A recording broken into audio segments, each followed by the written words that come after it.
quick overview of the admin side of Navigate. Once you log in per the credentials I gave you, you're going to be dropped into a queue where you see all of the active jobs.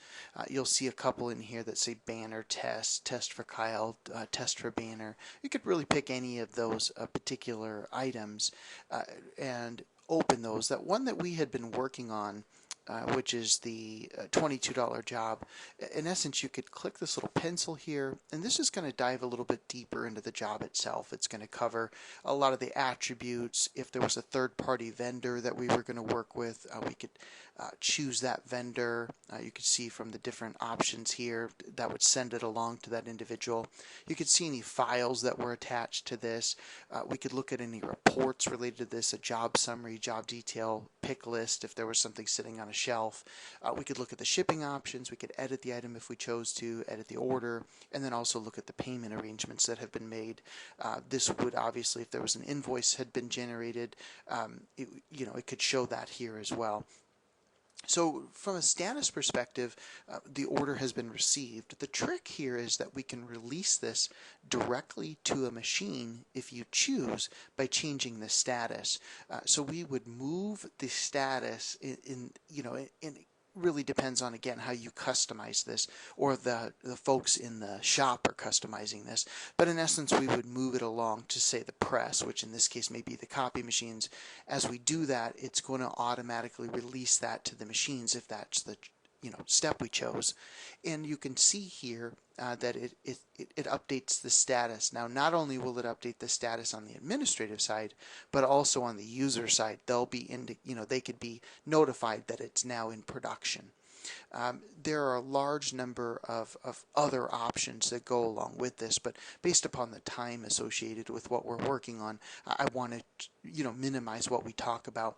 You can see that there is a progress bar, so it shows where that we're about halfway done. Once this moved, say, out of press and moved to shipping, you would be able to see that the status, obviously is shipping now, and then if we were to, the order was complete, we could obviously finalize everything.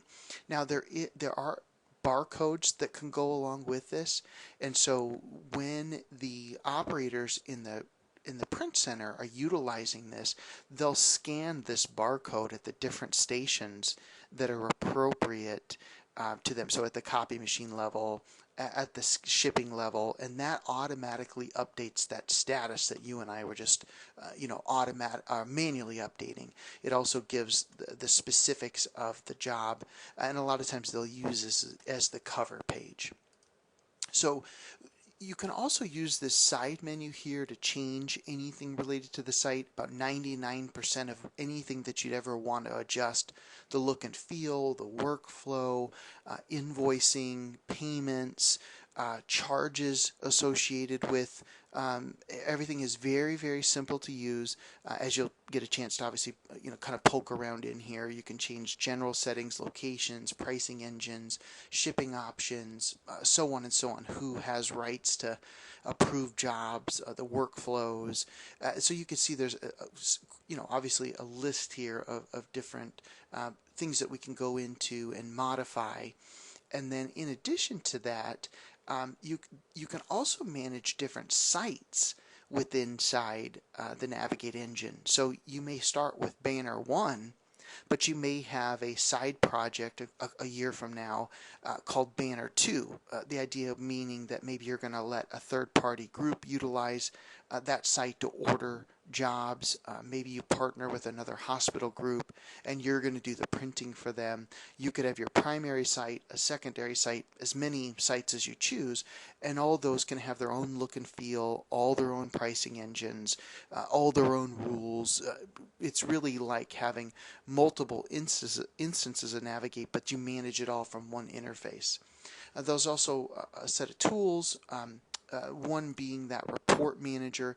The idea behind the report manager is we use a database that's going to capture a large number of data components. Really, anything that you'd want to identify with, the system's going to capture those elements. And then you could generate reports specific to any particular set of information you want. So how many jobs did I do in a particular month? Uh, what particular user ordered the most? What was my cumulative total for this particular group? How much black and white jobs am I selling compared to color? What was my overall, spend? On and on and on. Any number of different things, and those could be exported into Excel or CSV, and then you could obviously upload that information into another system if you chose, or just generate an actual report. So I hope this covers enough of the administrative overview. Obviously, we can take a deeper dive as it makes sense. But at this point, I'm going to end the video. Thank you so much.